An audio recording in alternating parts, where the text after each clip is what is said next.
நாமச்சி படிக்கலாமா? ஸோ இன்னைக்கு வந்து ரொம்ப இன்ட்ரெஸ்டிங் டாபிக்கான கெல்வின் பிளாங்க் ஸ்டேட்மெண்ட் அப்படின்னா என்னன்னு சொல்லிட்டு பார்க்கலாம்.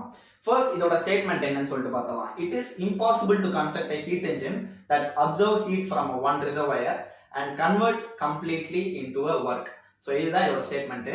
ஸோ இது என்ன சொல்லுது அப்படின்னு பார்த்தீங்க அப்படின்னா, ஒரு ரிசர்வாயர், அதாவது ஒரு ரிசர்வாயர்ல இருந்து கிடைக்கக்கூடிய ஹீட் எல்லாத்தையும் அப்சர்வ் பண்ணிக்கிட்டு அந்த இன்ஜின் அந்த ஹீட் எல்லாத்தையும் ஒர்க்கா கன்வெர்ட் பண்ணவே முடியாது. அப்படி ஒரு இன்ஜினை நம்மளால உருவாக்கவே முடியாது அப்படின்னு சொல்லிதான் இந்த ஸ்டேட்மெண்ட் சொல்லுது.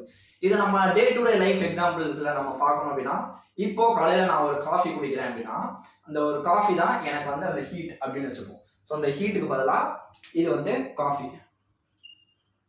ஸோ ஹீட்டுக்கு பதிலாக அந்த காஃபி. ஸோ இந்த காஃபி குடிக்கிறது வந்து என் உடம்பு, இதுதான் என் பாடி. ஓகே, ஸோ இது வந்து பாடி, இந்த இன்ஜின் தான் அந்த பாடி. ஓகே, ஸோ இந்த காஃபி குடிக்கிறது வந்து இந்த பாடியால எல்லாத்தையும் நான் ஒர்க்காக செய்ய முடியாது. நான் இந்த காஃபி குடிச்சிட்டேன் அப்படின்னு சொல்லிட்டு நான் அந்த நாள் ஃபுல்லாக வேலை செய்ய முடியாது.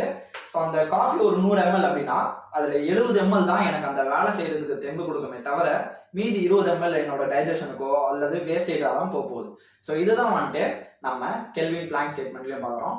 நம்மளால ஒரு சோர்ஸ், அதாவது ஹீட் சோர்ஸை டோட்டலாக ஒர்க்காக கன்வெர்ட் பண்ணுறதுக்கு ஒரு இன்ஜின் வந்துட்டு கண்டுபிடிக்கவே முடியாது அப்படின்னு சொல்லிட்டு தான் இந்த ஸ்டேட்மெண்ட் சொல்லுது. ஸோ அகைன் இதோட ஸ்டேட்மெண்ட் பார்க்குறோம். ஸோ இந்த டயக்ராம் வச்சு பார்க்கும்போது எப்படி பார்த்தோம்னா, it is impossible to construct a heat engine that observe heat from one reservoir and convert into completely a work.